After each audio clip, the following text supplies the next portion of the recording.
quand tu seras... Donc aujourd'hui, nous célébrons un anniversaire tout à fait spécial, mais qui aussi est de manière paradoxale passé inaperçue. C'est que le 10 janvier, par une morne matinée hivernale au Methodist Central Hall à Westminster, à Londres, s'est tenue la première assemblée générale des Nations Unies avec cette épitaphe justement qui dit To the glory of God and in prayer for peace on earth, this tablet commemorates the first meeting of the General Assembly of the United Nations in the Methodist Central Hall, Westminster, 10 janvier, 14 février. Donc du 10 janvier au 14 février se sont réunies les nations du monde qui sortaient complètement déboussolées des pogroms de la Deuxième Guerre mondiale où il y avait eu une production industrielle d'hémoglobine qui avait fini par complètement décourager dans toute forme de croyance dans la nature bonne de l'humain. Et d'ailleurs, dans cette guerre-là, l'Afrique avait payé un lourd tribut par sa contribution à la fois forcée et de ces vaillants soldats qui sont tombés sur le champ d'honneur. C'est vrai que l'anthropologie et la terminologie coloniale ont voulu les appeler tirailleurs, et par paresse intellectuelle, beaucoup d'Africains ont repris cette épithète infamante. En fait, il s'agissait de vrais soldats qui se sont battus et qui se sont battus dans un contexte où, par exemple, en France, on voit qu'en 30 jours, dans l'espèce de blitzkrieg allemand, les Allemands sont arrivés à Paris et en 30 jours, en moins de 30 jours, la totalité de l'élite française était en position de coïdonale réceptif et était rentrée dans la collaboration. Donc il ne faut jamais oublier le rôle important que les soldats africains jouent à la fois au front et aussi dans les combats. On sait très bien que le camp de Buchenwald a été libéré par des contingents noirs. Donc le livre que j'ai fait sur, ça c'est la version dure, sur l'Assemblée Générale des Nations Unies, était un peu d'abord se plongeons dans l'histoire profonde, dans la longue durée de l'histoire, pour voir les conditions dans lesquelles est née cette première assemblée. On se retrouve dans une église pour magnifier un peu les rapports à la fois incestueux, mais aussi l'influence importante de l'église dans la mise en place des institutions de la gouvernance globale, mais aussi les rapports avec les pouvoirs établis. C'est donc dans une église qu'est née la première assemblée générale. Et d'ailleurs, ça va susciter énormément de protestes.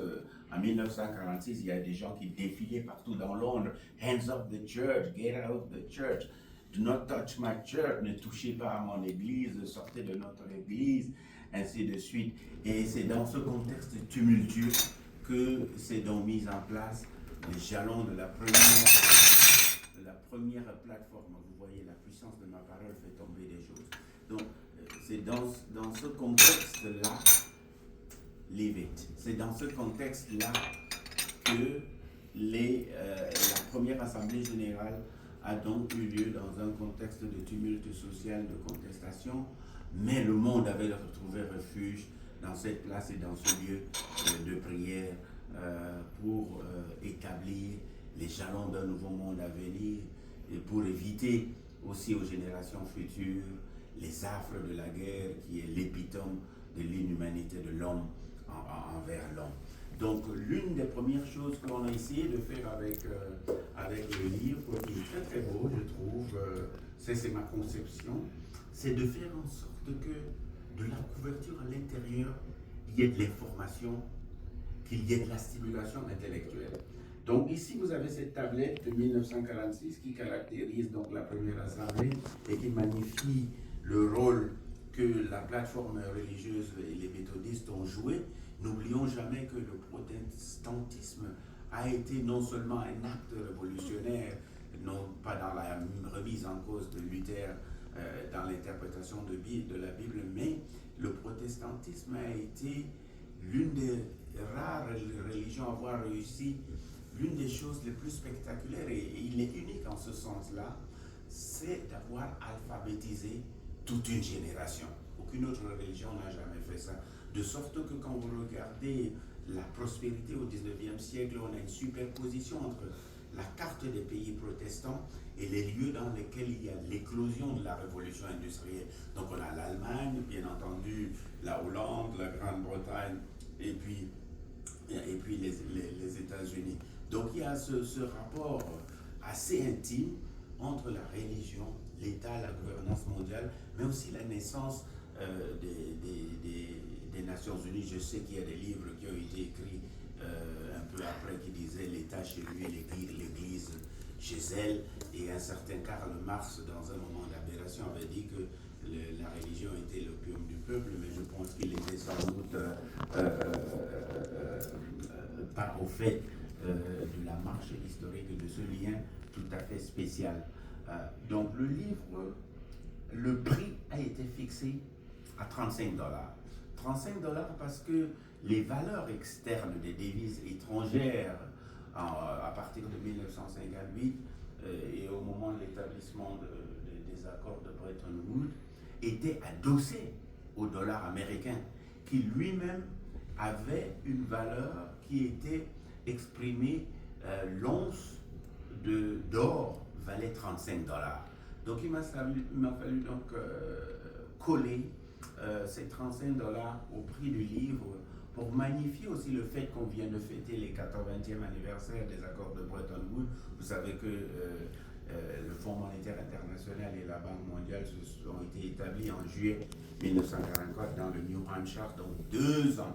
avant la première Assemblée générale des Nations Unies. Donc les institutions de la finance internationale sont un peu devancières des Nations Unies. Donc nous avons voulu le mettre à 35 dollars pour coller à la marche de l'histoire et en faire vraiment un outil de connaissance pédagogique sur l'évolution des 45, sur l'évolution des 80 dernières années. Ensuite, dans le livre, on a voulu faire un certain nombre, après ce détour historique et bien d'autres choses, faire un certain nombre de propositions qui ont la capacité de changer l'ADN,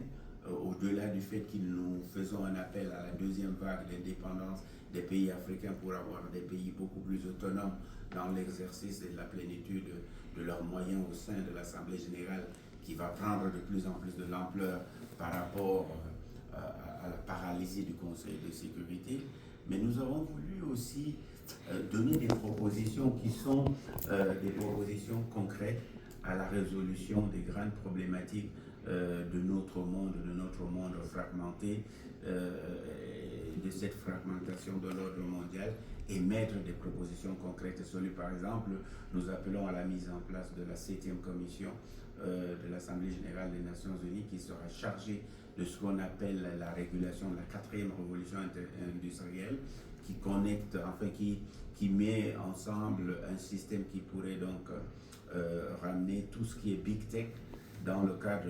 d'un monitoring global, consensuel, car en 1945, non seulement aucun État africain n'était indépendant, mais on n'avait pas l'intelligence artificielle, on n'avait pas à cette époque-là ce qu'on appelle les Digital Ledger Technology, on n'avait pas les Central Bank Digital Currency, on n'avait pas Surveillance Capitalism. Donc il y a une production prodigieuse et une avancée rapide de la technologie qui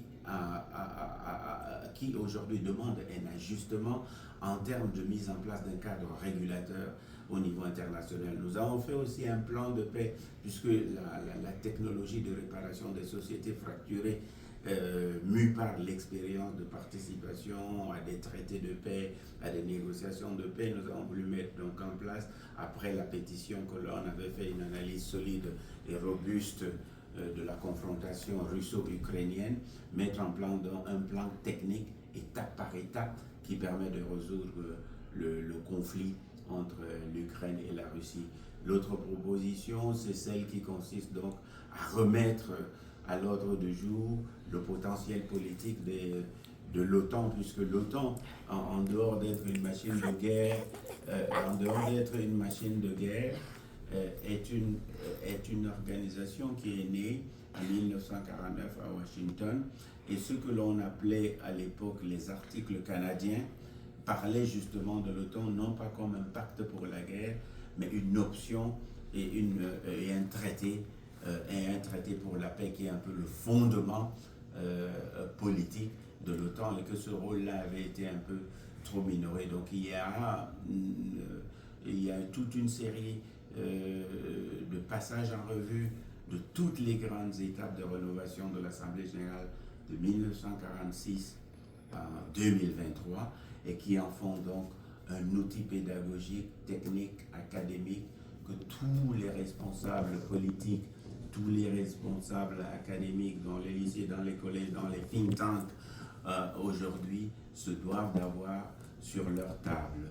Voilà comment on voulait célébrer cet anniversaire, qui est parti avec un acte de célébration divin le 10 juin, puisque quand le monde était déboussolé, il s'est tourné vers Dieu, mais qui a fini de manière,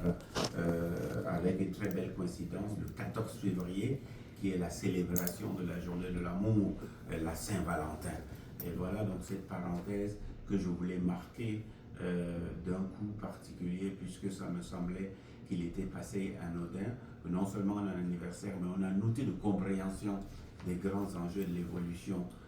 du monde contemporain dans le domaine de la diplomatie, des relations internationales, de la science politique, et qui en font un outil indélébile qui marquera les générations à venir. Voilà, joyeux anniversaire à la première Assemblée générale. Merci.